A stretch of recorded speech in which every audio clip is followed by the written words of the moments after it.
My name is Adam Blake, and 3 years ago, I thought I had it all. A steady job in tech, a small but cozy apartment in the city, a loyal group of friends, and a girlfriend I was planning to propose to by the end of the year. Her name was Vanessa. Beautiful, sharp, witty. The kind of woman who made heads turn when she walked into a room. The kind of woman who made you believe you were lucky to stand beside her. And for 3 years, I believed it. Completely. Blindly. Looking back now, I realized the signs were there all along. Scattered like broken glass across the floor of our relationship. Easy to miss if you weren't looking, but painful as hell once you stepped on them. I should have seen it coming. I should have noticed the shift. But love makes you blind. And comfort makes you stupid. It started subtly, the kind of subtle that only feels suspicious in hindsight. Vanessa began working late more often. At first, I chalked it up to deadlines, new clients, end-of-quarter chaos, the usual stress of corporate life. But then came the perfume, a scent I'd never smelled on her before, bold, unfamiliar, almost seductive. Then the new clothes started showing up, items I didn't recognize, tucked neatly into her half of the closet, tags still on. She brushed it off as retail therapy, said it helped her unwind. And then there was her phone. It became sacred, never left her hand, always on silent, face down when placed on the table. She even started taking it into the bathroom during showers, something she'd never done before. I'm not the jealous type. Never have been. But my gut began whispering things I didn't want to hear. And Vanessa? She began pulling away. Physically. Emotionally. I'd go in for a hug while she was texting, and she'd flinch like I was interrupting something important. She started stepping out to take calls. Work, she claimed. Always work. But it was the girls' nights that broke the illusion. Names I'd never heard before suddenly became her regular crew.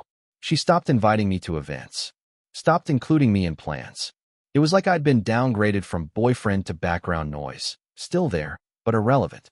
Then came the moment everything changed. It was a Tuesday. Just an ordinary weeknight.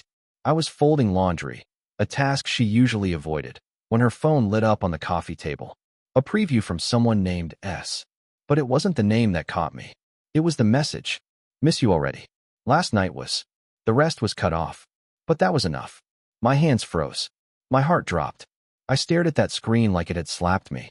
Every instinct screamed at me to pick up the phone, unlock it, scroll through the truth. But I didn't.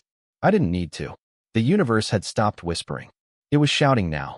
When Vanessa came home that night, she was all smiles, casually humming as she tossed her keys in the bowl and headed straight to the kitchen. I stood in the doorway, watching her blend a smoothie like nothing was wrong. The sound of the blender buzzed through the apartment, mixing with the rising tension in my chest. When the blender stopped, I asked calmly, "Who's S?" She paused. Just a beat. But it was enough to register. Her shoulders stiffened. Then, she turned around with a smile that didn't reach her eyes. Cold. Confident. Almost proud. "I was wondering when you'd finally catch on," she said, sipping her drink like we were discussing dinner plans. Her next words felt like acid poured straight down my spine. "His name is Scott. He's my boss. And yes, I've been sleeping with him. For the past 2 months." She said it casually, like it was a weather update. No guilt. No shame. Just that damn smirk. "I needed a real man," she added. "Someone who knows what he wants. Someone who actually does something with his life. Not someone who spends his weekends playing video games with Brian and watching dumb movies." Her words didn't just hurt. They rewrote 3 years of memories in seconds. This wasn't just betrayal. This was erasure. She had rewritten our entire relationship in her mind to justify what she'd done. And the way she delivered it, with smugness, not sorrow, made it clear she wasn't sorry. But the worst part wasn't even that. It was what came next. "Clara knows. She's known for weeks," Vanessa said, laughing as if she'd just shared a juicy secret. "Actually, most of our friends do. They understand. Scott can give me a future, not just dreams and excuses." That hit harder than anything. My friends. The people I trusted. The ones I'd celebrated birthdays with, hosted dinners for, confided in. They knew. And said nothing. I didn't explode. I didn't scream. That's what she wanted. A meltdown. A scene she could spin later. Poor Vanessa. Look at how immature Adam got when he found out. But I didn't give her that. Instead, I smiled. A real, genuine smile. The kind that comes not from happiness, but clarity. Then I walked to the bedroom, grabbed my go bag. always packed for spontaneous weekend trips, tossed in my laptop, took my keys, and headed for the door. "Where are you going?" she snapped. I paused at the threshold. "Out," I said. "And Vanessa, you can keep the apartment. I'm sure Scott can help with rent." And just like that, I walked away. I didn't know where I was going, but for the first time in months, I felt like I was finally heading in the right direction. I drove for hours that night, no destination in mind, just the open road and the hum of tires against asphalt. The city lights eventually faded behind me, replaced by winding country roads and a silence so thick it felt like a blanket over my thoughts. I didn't cry. I didn't scream. I didn't call anyone. My hands gripped the steering wheel like it was the only thing keeping me grounded. And maybe it was. By the time the sun started rising, I found myself parked outside a cheap roadside motel about an hour outside of town. Vacancy blinked in red neon against the dim gray of morning. I walked into the front office, eyes bloodshot, clothes wrinkled, carrying only my go bag and a hollow feeling in my chest. The man behind the counter, a gruff but kind-looking older guy, gave me a once-over and said, "Rough night." I managed a dry chuckle. Something like that. He didn't pry, just handed me a key and said, "Room 6. I'll knock $20 off the weekly rate. You look like you need a break."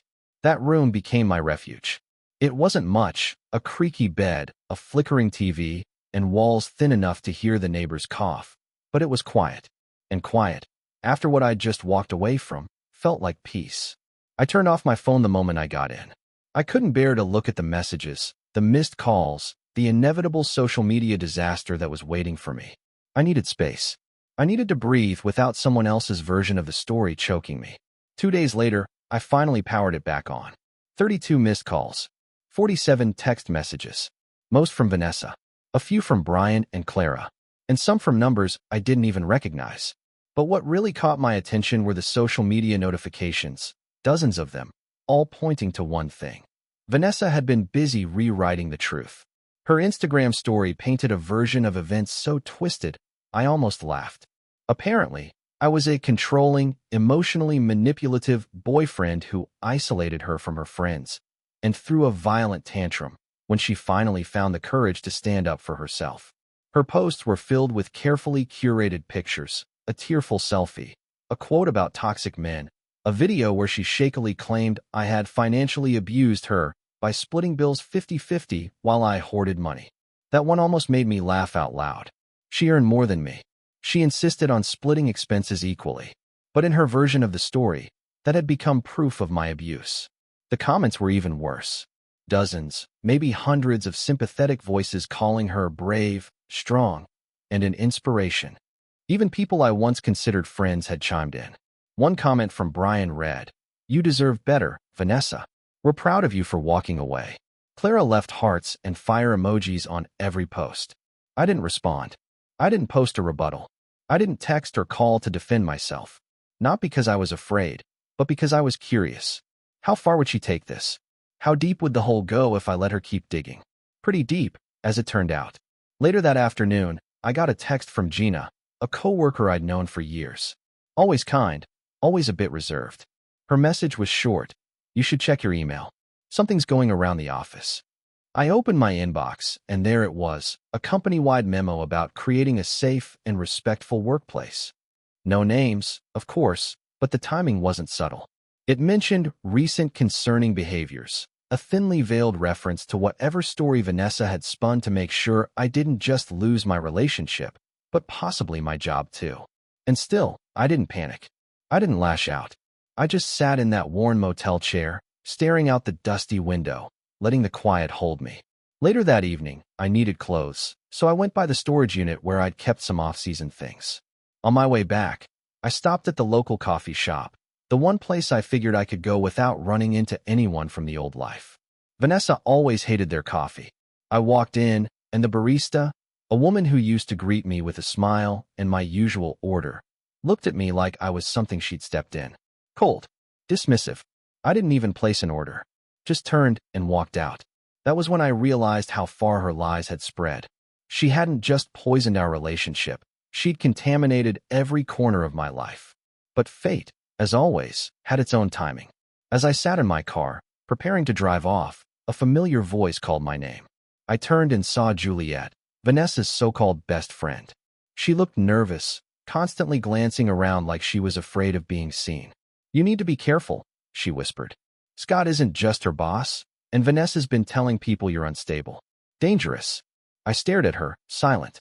She swallowed hard and added, "This isn't the first time. Before you, there was another guy. Same pattern, same lies. He disappeared. And just like that, the game changed. It wasn't just heartbreak anymore. It was something darker. And I was done staying quiet." That night, I couldn't sleep. Juliet's words echoed in my head like a storm trapped inside four motel walls. This isn't the first time. He disappeared. Before that moment, I thought I was just another guy with a broken heart and a lying girlfriend. But now, things felt dangerous, calculated. It wasn't just betrayal, it was a pattern, and I'd walked right into it. I sat on the edge of that creaky motel bed until sunrise, replaying every memory, every moment I thought was real. Vanessa had always been persuasive, seductive when she wanted something, cold when she didn't. But now I saw it for what it was, manipulation. And Scott, the powerful boss with the designer suits and that fake mentor smile, he wasn't just part of the problem. He was the blueprint. So I did what I do best. I started digging. I stayed up for hours on my laptop, cross-referencing names, emails, social media connections. It didn't take long. The guy Juliet had mentioned? He was real. His name was Marcus Trent, a mid-level analyst at Scott's company. Joined just over a year ago. Then, like clockwork, he vanished. Deleted all his social media. Moved out of his apartment in the middle of the night. No public posts. No goodbye. Just gone. The timing was too perfect. He disappeared around the same time Vanessa joined the company. I stared at Marcus's LinkedIn profile, or what was left of it. The last update was months ago, right before the digital silence began. My gut twisted. I wasn't just picking up breadcrumbs anymore. I was staring at a graveyard of men who'd been fed to the same machine. I didn't know what I was going to do with this information yet, but I knew one thing for sure. I was done playing defense. They thought I'd go quietly, like Marcus. They were wrong. And then, just as I was about to shut my laptop and rest my eyes for a bit, a new Instagram message popped up. From an account I didn't recognize. No mutual friends. No previous interaction. The profile picture was striking. A woman in her 40s, elegant, composed, wearing a necklace that probably cost more than my car. The message was short. "I believe we need to talk about my husband and your girlfriend. Coffee tomorrow at 10. The Grove Cafe. Ask for Elaine. Mrs. Scott." I stared at the screen, rereading the message 3 times. Mrs. Scott. Scott's wife. I didn't respond right away. My fingers hovered over the keyboard, unsure whether to accept the meeting or run in the opposite direction. But deep down, I knew I couldn't walk away from this. Not now. Not when the pieces were finally clicking into place. The next morning, I showed up 10 minutes early. The Grove Cafe was one of those upscale spots where the coffee comes with floral foam art, and the servers pretend to care about your childhood dreams. I walked in, heart pounding, and gave my name to the hostess. She smiled knowingly. "Elaine's waiting for you in the back." Elaine Scott was seated at a table by the window, wearing a navy blue pantsuit and sunglasses. She looked like she belonged on the cover of a corporate leadership magazine. Her presence commanded attention without trying. When she saw me approach, she stood and extended a perfectly manicured hand. "Adam," she said smoothly. "Thank you for coming." I nodded, unsure what to expect. She didn't waste time. As soon as we sat down, she slid a sleek black folder across the table. Inside were printed emails, text exchanges, hotel receipts, even still images from company security footage, Scott and Vanessa, entering and leaving the same private entrance multiple times late at night. "I've been documenting everything," she said calmly, sipping her espresso. "Not just about Scott and Vanessa. There've been others. At least 3 more in the past 5 years. All younger women. All used to help him manipulate or eliminate employees who got too close to the truth." I sat frozen, flipping through page after page. The evidence was undeniable. This wasn't just an affair, it was an orchestrated power game. One Vanessa had willingly joined. "Why now?" I asked quietly. "Why me?" Elaine leaned back in her chair, eyes locked onto mine. "Because I'm done being quiet. And you? You're the first one who didn't disappear. The first one who didn't roll over and vanish like the others. I've watched you. I know what she's saying about you. I know what they've already tried to do to your reputation. But I also know this. People like Scott and Vanessa rely on silence. They count on fear. Let's give them something else. My mind raced. This woman, the wife of the man who helped destroy my life, was now handing me a blueprint for revenge. But this wasn't about pettiness. This was about truth. Exposure. Elaine smiled faintly and added, "There's a company party next week. Annual celebration. All the executives, all the board members, even HR. It's the perfect stage." I blinked. "You want me to go?" "No," she said. "I want us to show them who they really are. And sometimes, the best revenge is just letting people show their true colors." I nodded slowly. For the first time since this nightmare began, I didn't feel alone. And that made me dangerous. For days after that meeting with Elaine Scott, I couldn't think about anything else. Her words echoed in my mind like a ticking clock, each second building towards something inevitable. She had the evidence, the strategy, the courage, and now, she wanted me to be part of her final move. Part of me still couldn't believe this was real. A few weeks ago, I was just a guy in love with the wrong woman. Now I was a pawn. No, a witness, in a corporate power game layered in deception and betrayal. Elaine didn't just want justice. She wanted exposure, humiliation. For Vanessa, for Scott, for everyone who had enabled them. And she'd found the perfect stage, the company's annual gala. A black tie event hosted at one of the most upscale hotels downtown. Normally a celebration of success, champagne, and status. But this time, it would be something else entirely. I wasn't sure I had the nerve to walk back into that world. Into their world. But every time doubt crept in, I remembered Vanessa's smirk, her arrogance, her complete lack of remorse. I remembered how my so-called friends had turned their backs on me. I remembered the cold glares, the fake stories, the attempted character assassination. And just like that, I knew I wasn't walking in to crash their party. I was walking in to take back what they'd tried to steal from me, my voice. The night of the gala arrived faster than I expected. I stood in front of the mirror at the motel, adjusting a suit Elaine had helped me rent, deep charcoal gray with a black silk tie. Clean, sharp, strong. For the first time in weeks, I didn't recognize the man looking back at me, and I liked it. Pete, the motel owner, gave me a nod as I passed through the office. "You sure about this?" he asked. I nodded. Dead sure. The hotel lobby was glowing in gold and crystal. Music floated through the air, waiters in tuxedos weaving between clusters of executives and their polished guests. As I walked in, heads turned. Some stared in surprise. Others whispered. I didn't care. I wasn't here for them. Then I saw her, Vanessa. She was standing near the bar, drink in hand, laughing at something Scott had said. She looked like nothing had happened, like she hadn't tried to destroy me. But when she turned and saw me, her face changed. Her eyes widened. The color drained from her face, fast and sharp. She clutched her glass tighter, as if it could steady her. Scott noticed her reaction and followed her gaze. When his eyes landed on me, he froze. He didn't even try to fake a smile.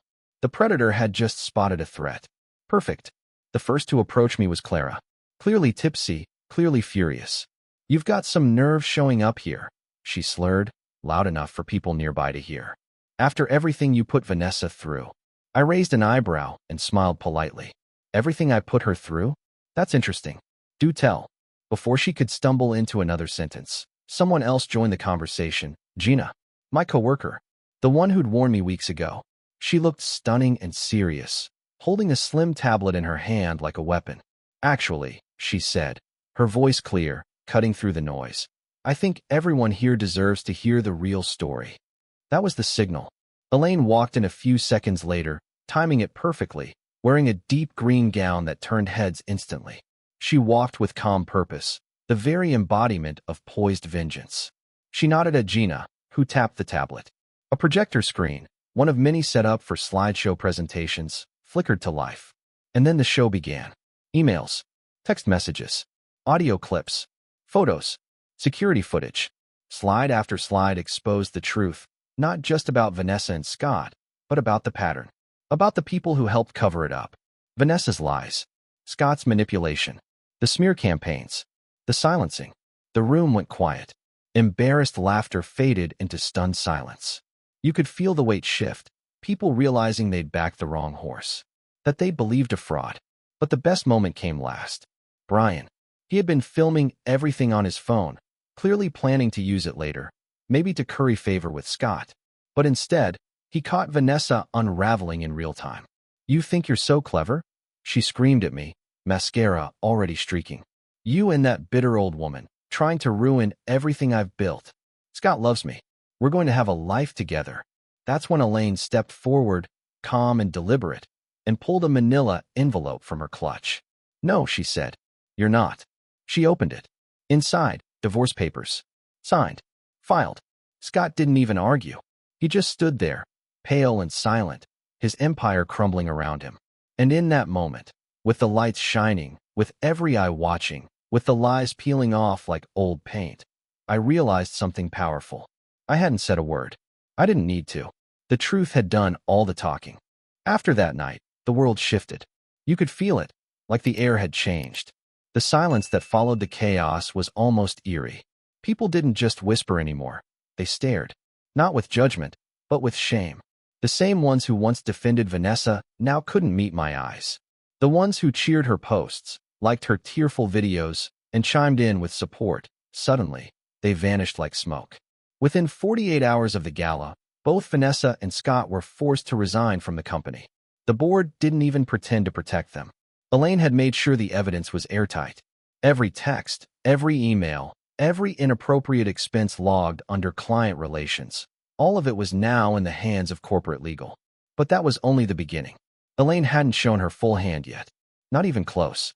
She delivered the rest of her collected documents to the board of directors, financial records, falsified performance reviews, internal memos between Scott and Vanessa, even manipulated HR reports targeting employees who'd asked too many questions. There was a pattern, a dark, deliberate pattern of workplace harassment and fraud. I found myself in awe of Elaine. She wasn't out for gossip or scandal. She was out for truth and justice, and she was methodical, precise, devastating. And then, the next piece fell into place. Marcus returned. The man who vanished. The man Juliet had warned me about. I hadn't expected to ever hear from him, let alone see his name pop up in my inbox. His message was brief. Elaine reached out. "I'm coming back. I have the receipts." 3 days later, Marcus filed his own lawsuit. Turns out, he hadn't just walked away.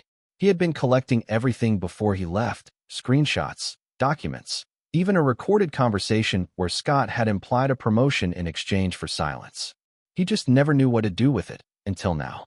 And it didn't stop there. More people started stepping forward, former employees, interns, even contractors, all with similar stories. Each one had a file. Each one had been targeted, discredited, or pushed out. And now, with the floodgates open, they were done staying quiet. Vanessa tried to fight back, of course. She posted a shaky new video, another act for sympathy. Tears in her eyes, claiming she was manipulated by Scott, that she was a victim too. She begged for understanding, said she was being persecuted by people with power and grudges. But then Juliet finally grew a spine. She posted screenshots of their private messages, the ones where Vanessa bragged about how easy it was to twist people's perception, how she planned to play the abuse card if things ever went south. Screenshots of her mocking her victims, laughing at how easy it was to destroy someone's name with a well-timed accusation. It was damning. And final. The truth wasn't just out, it was screaming. A week later, I got a call from Pete at the motel. "That girl you told me about," he said. "She's here. In the parking lot. Making a scene." I came back slowly, not because I was scared, but because I was tired. Tired of the drama, the games, the endless theater of self-pity Vanessa loved to perform in. When I pulled in, there she was, sitting on the hood of my car, mascara streaked, her arms wrapped around a manila envelope like it was a life raft. "I have dirt on everyone," she said, her voice shaking. "If you don't help me stop this, I'll release it all. They'll all burn." I stepped out of the car and looked at her. Really looked at her. For the first time, she looked small, fragile, like the mask had finally cracked, and underneath was nothing but desperation. I took the envelope from her trembling hands, opened it, and flipped through the contents. Photos, screenshots, messages, blackmail material, years of it, collected and curated like a weapon. I took pictures of every single page with my phone while she watched. Then I handed it back to her. "Do whatever you want," I said calmly. But before you light that match, look around. See where your last fire got you. She stared at me like I'd slapped her. Then, without warning, she tore the envelope in half and screamed. A raw, guttural cry that echoed across the lot. Someone recorded it. Of course they did. Within hours, her final meltdown was all over social media. And just like that, the mask fell for good. The same people who once praised her now turned their backs. The influencers who shared her videos deleted their posts. The friends who defended her stopped replying to her messages. Vanessa hadn't just lost. She'd burned every bridge she ever built. And I walked back into my room at the motel, shut the door, and let the silence wrap around me again. No phone buzzing. No threats. No lies. Just peace. And the quiet satisfaction of knowing. The truth doesn't need to shout. It just needs a moment to be heard. The morning after Vanessa's breakdown in the parking lot, I woke up to a flood of notifications. But this time, the tone had shifted. No more attacks. No more sympathy for her. Instead, I saw words like sorry, didn't know, and we were wrong. It was surreal. The same people who once blindly defended her were now tripping over themselves to rewrite their roles in the story. Jacob, good old bros before hoes Jacob, was one of the first. He sent me a long message that started with, "Man, I owe you an apology," and ended with, "I just didn't want to get in the middle of things." In between, it was a mess of half excuses and regret. He even tried to blame Scott for manipulating everyone, as if he hadn't been laughing behind my back during Vanessa's entire performance. I didn't respond. I just sent him a screenshot of his own message from weeks ago, the one where he said Vanessa deserved better than me. Then I blocked him. Cowards don't get second chances. Clara tried to call me. Twice. I let it ring out both times. Her voicemail was a flurry of damage control. I never really believed her. I just didn't want to cause drama. "I hope you're okay." The same woman who cheered Vanessa's Instagram tirades was now afraid her career might get caught in the crossfire. Funny how fast loyalty changes when reputations are on the line. Even Brian, the opportunist who filmed Vanessa's gala meltdown thinking he'd impress Scott, tried to get back in touch. He claimed he wanted to set the record straight. I didn't bother answering. The record had already been shattered and burned. Meanwhile, Vanessa's world was crumbling in real time. Her social media accounts went dark. No more tearful monologues. No more cryptic quotes about healing and growth. Just silence. The kind of silence that follows ruin. Word spread that she'd moved back in with her parents, in another state. Her name, once whispered in admiration among social circles, now carried the weight of scandal. People avoided mentioning her like she was contagious. She wasn't just exposed, she was radioactive. Scott, on the other hand, was dealing with a different kind of fallout. Elaine made sure the legal consequences didn't end at company resignation. With the evidence she'd submitted, along with the testimonies from Marcus and several former employees, the company's legal team moved fast. Scott was now facing multiple civil lawsuits for workplace harassment, financial misconduct, and defamation. And then came the final blow. Elaine's divorce was finalized. She didn't just leave him, she gutted him. The house, the cars, the majority of their assets, all hers now. His golden parachute from the company? Gone. Seized to cover legal fees. His career?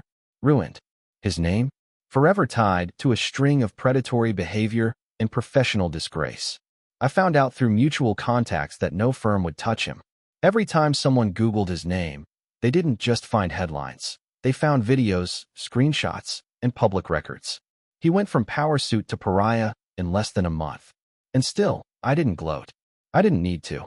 Watching everything fall apart, knowing I had played a part in exposing the rot, was satisfying in a quiet, personal way. Like watching a storm clear the sky after weeks of darkness. But what truly sealed it all was a message I received one evening, just as the sun dipped behind the motel rooftop. It was from Marcus. "I've been following everything," he wrote. "Didn't think I'd ever see justice.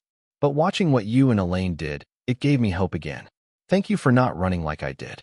That hit me harder than I expected, because for a while, I had considered running, disappearing like Marcus, letting them win, letting the lies grow until I couldn't see the truth anymore. But I didn't. I stood up. I stayed. And somehow, through all the chaos, I became the one thing I never thought I'd be again: whole. By the end of the week, I signed a lease on a new apartment. Nothing fancy, just a small place near a quiet park. I bought myself a new coffee maker, some secondhand furniture, and a bookshelf I planned to fill slowly, one title at a time. For the first time in months, I wasn't living out of a bag. I wasn't waiting for the next disaster. And yeah, I started seeing someone. Her name's Natalie. We met at the same coffee shop where the barista used to glare at me like I was a monster.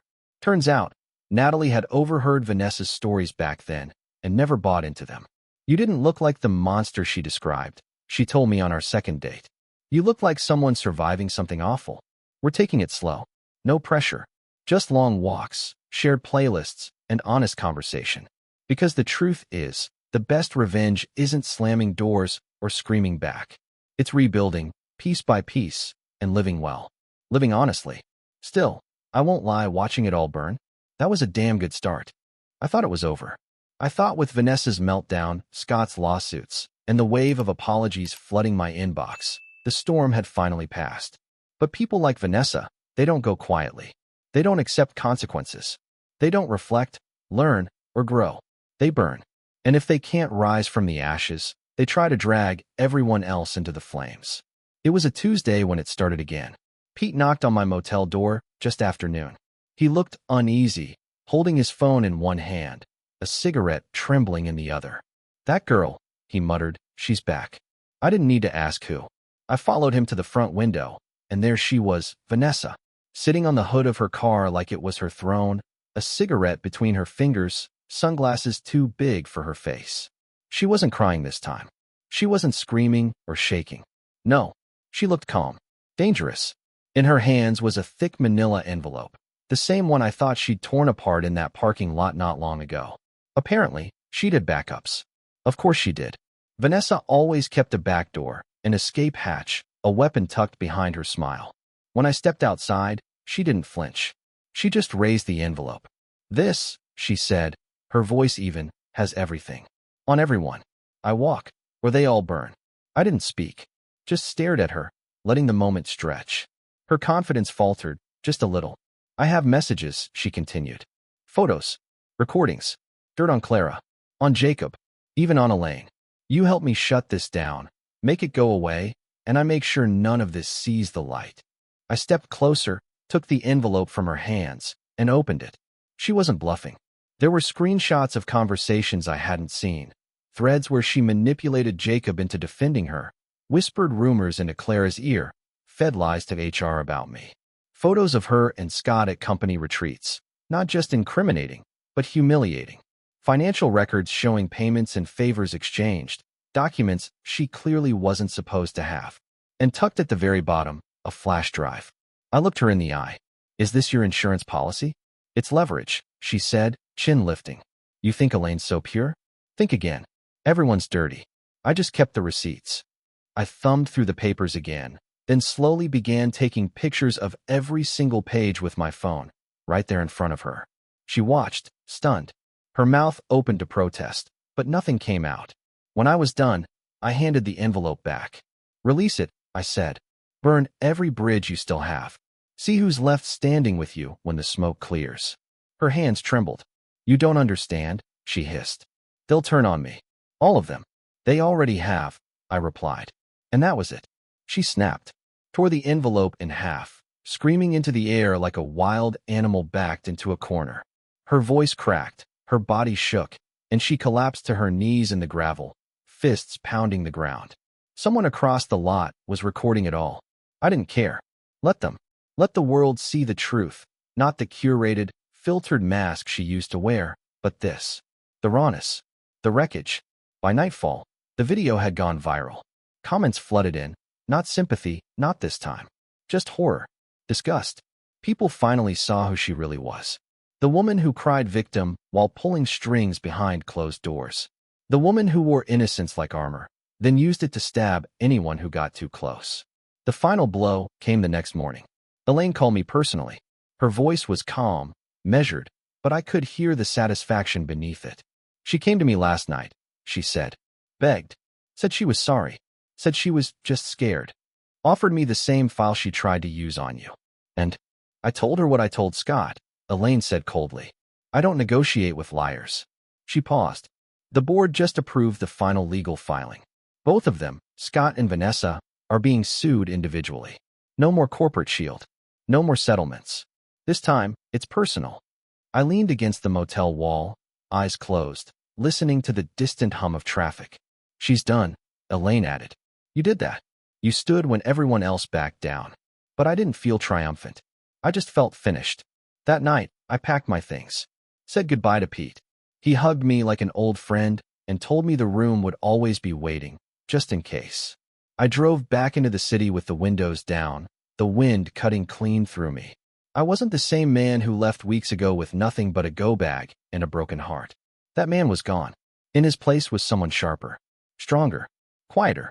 And as I pulled into the lot of my new apartment, my name finally on the lease, my key finally in hand, I realized something. She didn't break me. She revealed me.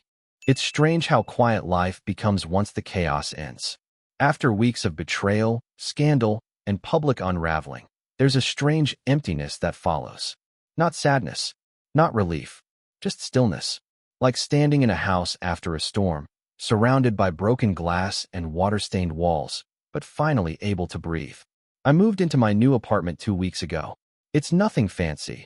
A modest one-bedroom on the 3rd floor, with creaky hardwood floors and a view of the park. But it's mine. There's something sacred in that, in owning the space around you.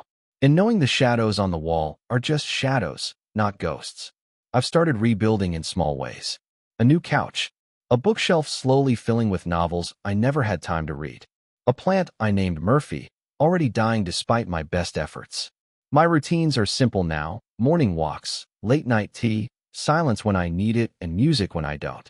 There's peace here. Earned peace. But even peace has echoes. Just last week, I got one final message. From Vanessa.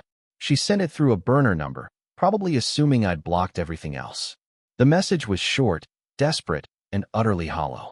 I never meant to hurt you. I was just trying to survive. I hope you find what you're looking for. No apology. No real ownership. Just another soft deflection, a final grasp at sympathy. I didn't reply.